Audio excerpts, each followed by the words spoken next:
তুমি তো আমার আপন ভাই না, তুমি আমার সৎ ভাই। বিয়াত্তব অপদার্থ কুলাঙ্গার কোনহানকার। হ্যাঁ, এখন তো আমার ভাবতেও লজ্জা হইতাছে যে তোর মতো পোলা আমি পেটে ধরছিলাম। তাই স্বাধীন মুখে কিন্তু লাগাম দিস, নাহলে জুতাতে বাইরে কিন্তু একদম লাল করে ফেলাম। কেন? এখানে মুখ লাল করে দেওয়ার কি আছে? আমরা আমাদের ভাগের সম্পত্তি চাচ্ছি, কোনো ভিক্ষা চাচ্ছি। শোনো বৌমা, এখানে আমরা মা ছেলে আর ভাই ভাইয়ের কথা হইতাছে, তোমার এখানে নাক না গলাইলেও চলবে। মা, আমার যদি নাক না থাকতো তাহলে আমি নাক গলাতাম না। যেহেতু আমার নাক আছে সেখানে অবশ্যই আমার নাক গলাতে হবে। সাথী, সবার সামনে এভাবে মায়ের সাথে কথা না বললেই পারো।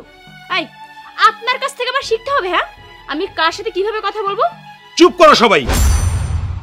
আমি সাফ সাফ সবাই একটা কথা বলে দিই, মা তুমিও শুনে রাখো, আমি আরো তার মার্কেটের হিসাব কাউকে দিব না, এটার ভাগও কাউকে আমি দিব না।